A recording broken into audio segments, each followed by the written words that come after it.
Conquering oxalate issues. The purpose of this module is to clear up a lot of the confusion going around regarding oxalate, its absorption, and its effects in the human body. Overview. We are going to cover basically everything you need to know about oxalate in this module.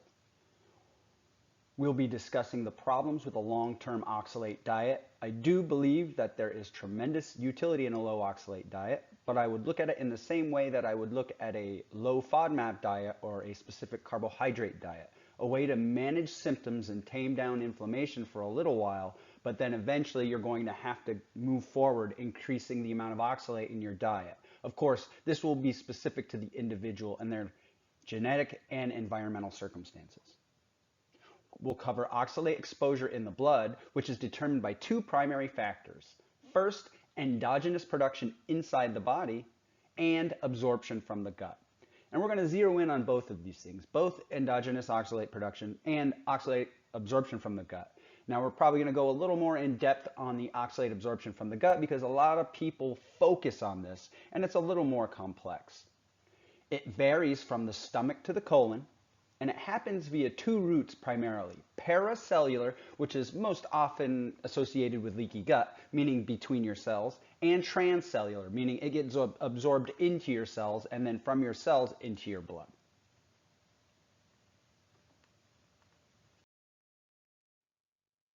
We're going to cover how we get rid of oxalate, and we do this through two primary routes, and it is a dynamic process. We can remove it either via the urine or via the feces. Now, what I mean by dynamic process is this doesn't only go one way. In other words, we can absorb oxalate from the gut into the blood, but we can also take oxalate from the blood and send it into the gut. Additionally, we can take oxalate from the blood and put it into the kidney, or we can take it from the kidney and put it back into the blood. This is not only a one-way process. Now, oxalate in and of itself isn't bad. It becomes problematic when it combines with calcium in the kidneys to form stones, and it may have some other effects in cells throughout the body. Now, as far as the research goes, it's very sparse showing that there are issues in areas other than the kidney. But I do believe that there is enough evidence to say that this can be problematic elsewhere. Type 2 diabetes and oxalate, this is literally adding fuel to the fire. It's probably the absolute biggest factor in people with oxalate issues. It ramps up both absorption and endogenous production, and it promotes stone formation. So I know some people who are probably regularly hyperglycemic or have type 2 diabetes believe that they need to address this by decreasing their intake of oxalate, which they do. But unless they correct the type 2 diabetes, this is going to be a consistent problem. And then at the end, we're going to cover properly addressing oxalate issues. So by the end of this presentation, you should be able to know what you can get away with, the best ways to prevent oxalate absorption, the best ways to prevent oxalate production, and additionally the best ways to optimize your diet and kind of hedge yourself from having oxalate problems. Problems with a long-term oxalate diet. As I mentioned before, I do believe that a low oxalate diet is useful. I just don't believe it's something you should be doing long-term, particularly if you have type 2 diabetes, because as I mentioned, that adds fuel to the fire. The primary issue with a long-term low oxalate diet is high oxalate foods are also high in other nutrients that promote healthy aging. Nutrients such as nitric oxide precursors, which will help maintain a healthy blood pressure and help you prevent atherosclerosis or plaque formation in your arteries. Betaine and other methyl donors. Polyamines, and based on my research, I do believe that this is probably one of the biggest problems, decreased polyamine intake. The primary sources of polyamines in the diet are grains, legumes, and dairies, specifically wheat, soy, and fermented dairy. But there are others as well, and the problem is a lot of these other things are still high in oxalate. And finally, nutrients that reduce inflammation and spare NAD+, or nicotinamide adenine dinucleotide. You're probably very familiar with that. As we get older, our NAD+ levels decline, and the problem is that that's not just because you're not consuming enough NAD+. A lot of it has to do with inflammation and a lot of metabolic pathways that just kind of slow down as we age and other metabolic pathways that increase that we'd like to inhibit. The potential consequences of this are decreased stem cell pool and regenerative potential. In other words, you won't be able to repair damaged cells as well. Increased cell death and poor cell maintenance, because a lot of these nutrients will help maintain cell health. Increased DNA damage and decreased DNA repair. That speaks in and of itself. Obviously, DNA damage and poor DNA repair can lead to problems such as cancer. Decreased cellular energy. Now, when most people think about that, they think, okay, well, I'll feel a little run down and I won't be able to move very well and I'll just feel fatigued throughout the day. And the problem with that is that's not just what cellular energy is for. All of the processes that happen at the cellular level require energy. We're talking about transporting things into your cells, cellular detoxification. The immune system uses a ton of energy. The gut uses a ton of energy. So we're talking about motility, enzyme synthesis, and secretion. Obviously, the brain requires energy. Maintaining cells throughout the body requires energy. Cells that replicate a lot require a lot of energy, again, like cells in the gut. Impaired autophagy. Autophagy helps maintain what is called proteostasis or protein homeostasis. And simply what that means at the cellular level is through the process of being used, our cells become damaged. And this damage happens to all components of our cells, but specifically with regard to proteins within our cells, autophagy helps recycle those damaged proteins so that the cell doesn't die and so that we can take the components of that damaged protein and use it elsewhere. Increased cellular senescence. Cellular senescence is a state of cell arrest, meaning that cells such as stem cells can no longer replicate and help regenerate our tissues. Now, there are two types of senescence primarily. There's the kind of irreversible senescence that cells get into, and when that happens, there's really not much to do. The only thing you can really hope to do is terminate those senescent cells, and there are currently supplements and pharmaceuticals that can help you do that. But the other type of senescence is mitochondrial induced senescence, and that has to do with the NAD+ to NADH ratio. We can actually pull cells out of that type of cellular senescence, but in order to do that, we need to maintain a healthy NAD+ to NADH ratio, which just so happens to get worse as we age. Increased oxidative stress and therefore cell damage as we just begin creating more free radicals than we can take care of with our antioxidant systems. This just causes our cells to be in a perpetually damaged state. Finally, an inability to control inflammation, which happens to feed back onto all of these problems. So what we end up getting is just this constant state of cell damage and an inability to heal these cells and inflammation, and which causes more cell damage, etc., etc. Basically what we get is rapidly accelerated aging. And obviously that's something we want to avoid. Endogenous oxalate production. Endogenous oxalate production accounts for greater than 50% of the oxalate that we excrete through the urine and feces.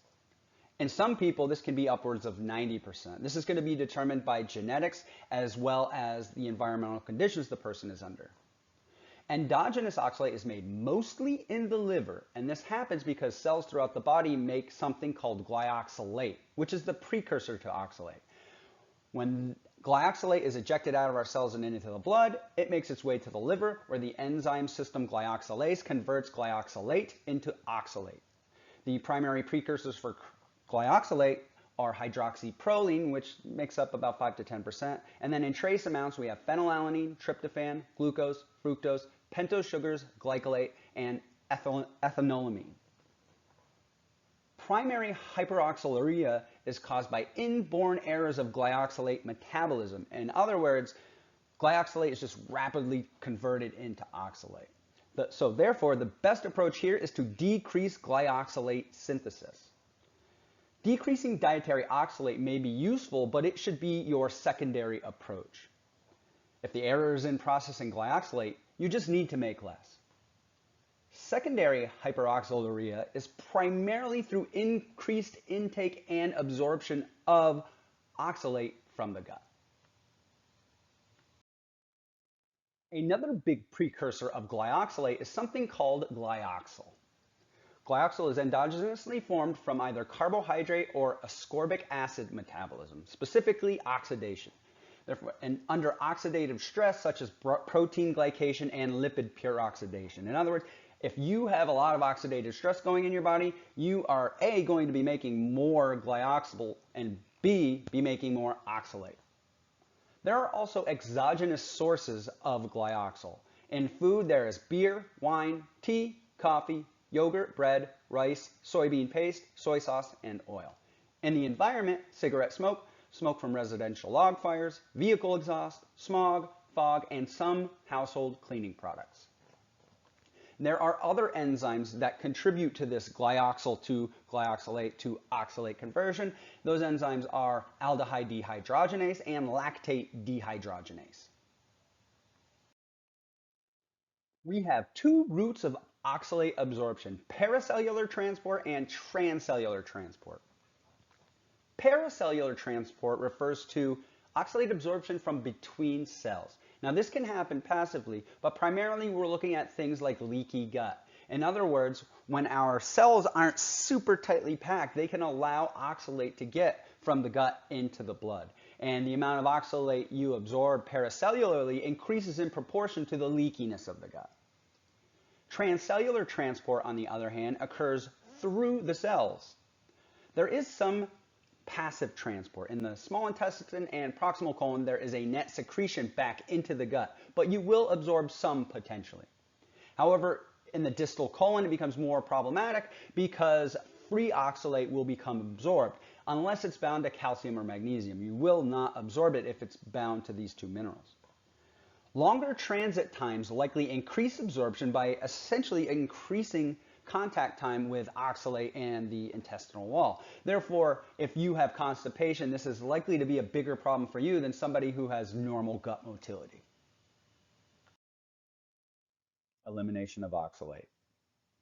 Oxalate is eliminated from the body in one of two ways: in the urine via the kidneys, or in the feces via the intestine. However, people aren't aware of how complicated this process is. It is a dynamic process with absorption, reabsorption, and secretion. What I mean by this is that oxalate can be absorbed in from the small intestine. However, for the most part, the small intestine actually tends to kick the oxalate that enters cells back into the small intestine. In other words, it generally doesn't go into the blood. Additionally, oxalate made in the liver that circulates in the blood can actually be kicked out into the small intestine as well. Additionally, in the kidney, oxalate can enter the kidney, go back into the blood, or be secreted into the bladder and eliminated via the urine. This means that oxalate consumed and produced throughout the day will continually enter, leave, and re-enter the kidney and gut.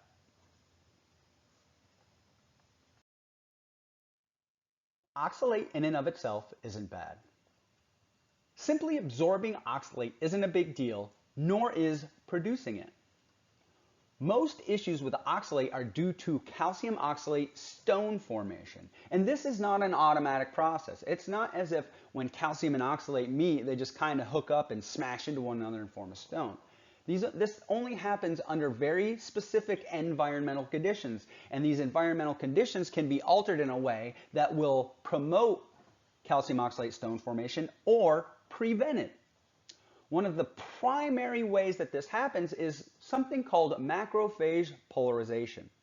Macrophages can be polarized into one of two manners. They can be in the M1 phase, which is inflammatory, secretes inflammatory cytokines, gobbles up foreign invaders, gobbles up damaged tissue, but over time, if you stay into this state, it will end up damaging the tissues, causing more oxidative stress and causing more inflammation. The other phase that macrophages can be in is the M2 phase, which is an anti-inflammatory phase. And what this does is it secretes anti-inflammatory factors, it quelches oxidative stress, and it helps repair tissues. Essentially what happens is we want to stay in this M2 state for most of the time, which will prevent any damage from happening. When damage occurs, we want to go into this M1 state. But in order to heal the collateral damage that comes from being in the M1 state, we need to return back to the M2 state. If we spend most of our time in the M1 inflammatory state, our body is going to accumulate damage faster than it can be repaired. Now, this is dictated by oxidative stress and inflammation, and the problem is if you stay in this M1 phase, you're going to create more inflammation and more oxidative stress, which is going to help maintain you into this inflammatory stage. We do not want this. Maintaining macrophages in the M2 form prevents stone formation. However, when we polarize to the M1, that promotes stone formation. And when we have stone formation in the kidney, it attracts M1 macrophages to the kidney and makes it worse. I suspect with people who have problems throughout their body that this is not only happening in the kidney because the cellular mechanisms and pathways are basically in every cell in the body. So crib note version, you want to be in the M2 state as much as possible, get into the M1 state when you need to, and then get back out. When you are chronically inflamed, that doesn't happen, and you just have a ton of macrophages in the M1 state and fewer in the M2 state, which promotes stone formation. Type 2 diabetes and oxalate, adding fuel to the fire.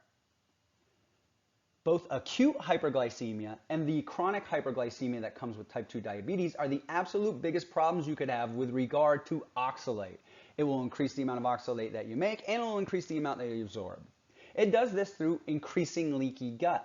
Now, acute hyperglycemia probably doesn't do this to anywhere near the extent that type 2 diabetes does, but when you get to type 2 diabetes, chances are this increased leaky gut is going to be going on throughout your body. So therefore, not only are you going to increase more oxalate from the distal colon, but you're going to increase oxalate absorption from the small intestine and the proximal colon. You will also have a microbial shift and a loss of oxalate degrading bacteria. You'll also increase glyoxylate production even before you get to type 2 diabetes. This has been shown to be a marker. As people go from normal glycemic response to prediabetes to type 2 diabetes, you see an increase in glyoxylate, and this glyoxylate can be converted into oxalate. Finally, there's an increase in oxidative stress, inflammation, and CD38. Essentially what you're doing is you are promoting an environment that's going to make calcium oxalate stones. So, in other words, you'll make more oxalate, you'll absorb more oxalate, you'll make more calcium oxalate stones via the increased oxidative stress and inflammation, and you will maintain that environment via low SIRT3 NAD and an increased M1 polarization of macrophages. I don't believe I can emphasize this enough. You cannot fix an oxalate problem without fixing this problem first. Glyoxylate production increases before overt type 2 diabetes. You're going to be making more oxalate. Hyperglycemia, even without type 2 diabetes, increases leaky gut. You're going to be absorbing more oxalate. Hyperglycemia causes gastroparesis, and people with type 2 diabetes have delayed gastric emptying. They also don't have the bacteria to break down oxalate. You will essentially become an oxalate factory. Sure, you can address this with a low oxalate diet, but you are just going to become worse and worse at absorbing, producing, and not breaking down oxalate, and your environment inside your body will just promote stone formation. You have to address this problem first. Which foods to increase first? This is likely to have high inter-individual variability. You must take into consideration other sensitivities, as well as foods that are high in the nutrients we're trying to get, which may also contain things that you may not necessarily tolerate well. Follow the food reintroduction procedures in the gut optimization protocol located in the Stop Leaky Gut Challenge group and the Circadian Retraining Program OneDrive folder.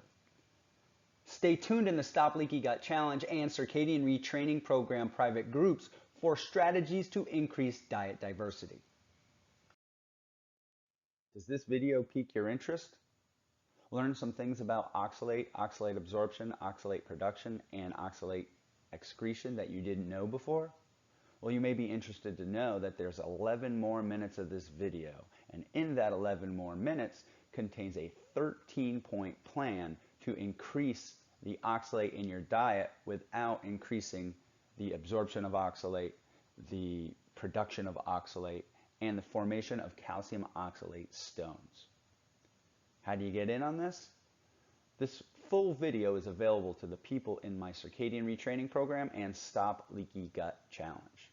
Additionally, in the Circadian Retraining Program, we will be taking a deep dive into this information in a Facebook Live discussion going over many of the finer points of this video, as well as some of the foods that I believe you should be introducing first and how we can really decide what's the best way for you to move forward. Additionally, we're going to take a little special look at what this means about the ketogenic diet, how the ketogenic diet works, and how you can formulate a healthy ketogenic diet without having problems. Additionally, I also cover some supplements and nutrients in your diet that can actually help decrease your endogenous oxalate production and create an environment inside the body that will promote health. If you're interested, check the links down below in the comment section for the Stop Leaky Gut Challenge or the Circadian Retraining Program. Thank you very much. Have a nice day.